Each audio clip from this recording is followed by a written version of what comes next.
Alright, so I got the Technics AZ60M2s here. No unboxing because I already have it out of the box. You can see right here the AZ60M2s.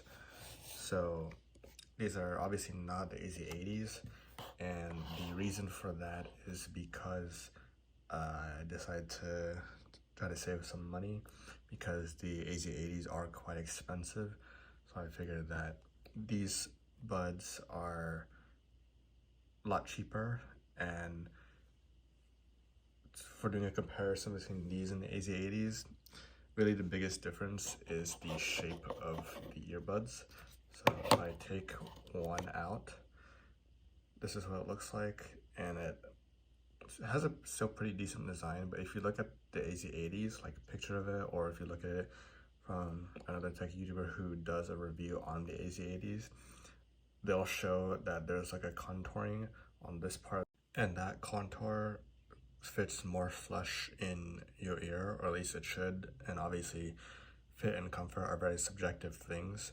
Basically, you'd be saving a minimum of $50 if you get the 60M2s, up to a maximum of 100, because depending on where you live, Amazon might not be available where you live.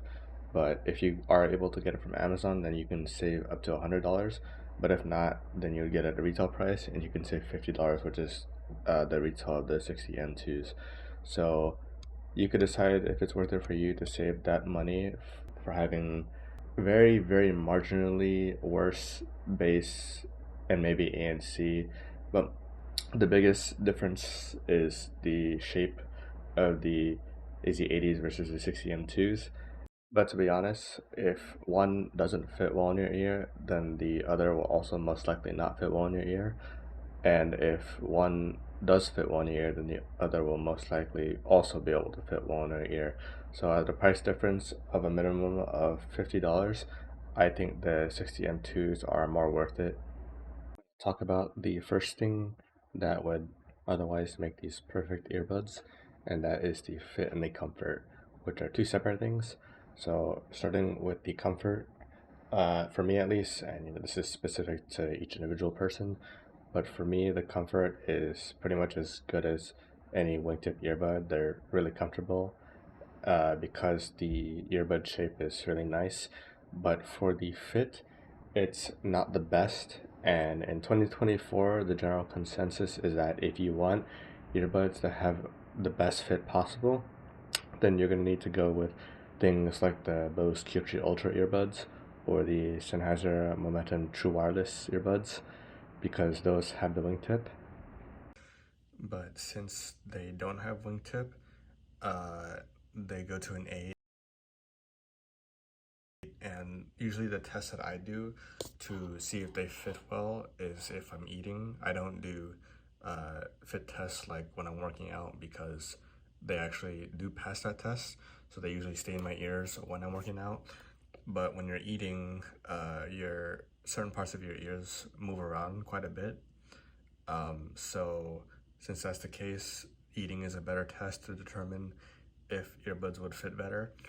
And pretty much these can stay in when I'm eating, but there are times when they're about to fall out, which is why I wouldn't give them as high a fit rating as like the QC Ultras or the Momentum 4s, but they still have a very solid rating, and that would be kind of like one of the small negatives. And then the other negative, which is more of like a negative question mark, is how I would put it, is that the IP rating is only an IPX4, and that pretty much means that it's not going to survive, quote unquote, in like heavy water environments and even rain. But the reason why I say it's a negative question mark is because I've tested these in the rain and they worked fine. So I guess even though it's IPX4, it's really not that bad, because it can survive in the rain.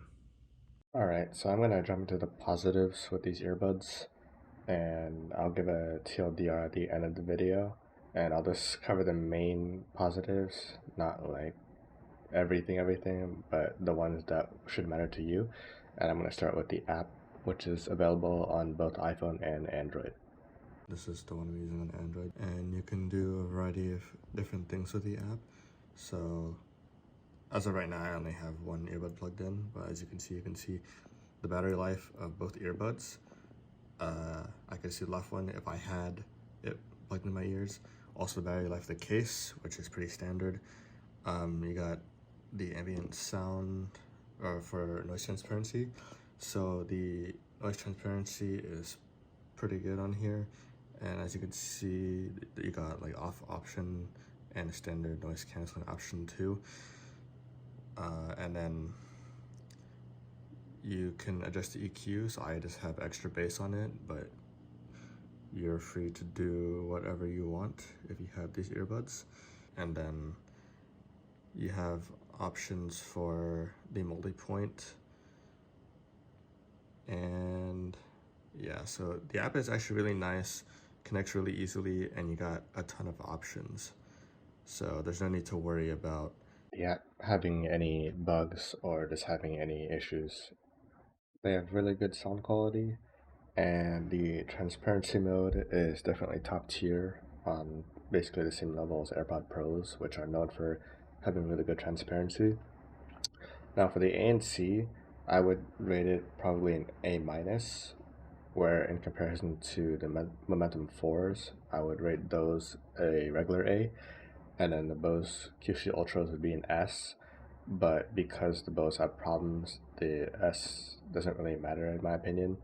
And then the Sennheisers have slightly better ANC. So if ANC and sound quality is all you care about and transparency isn't really a thing for you, then the Momentum 4s would maybe be a better buy. But overall, I think these are a better package depending on your situation and whether or not you need transparency mode to be really good. So the TLDR is that these or the AZ80s are the best earbuds that you can get as of Q1 of 2024.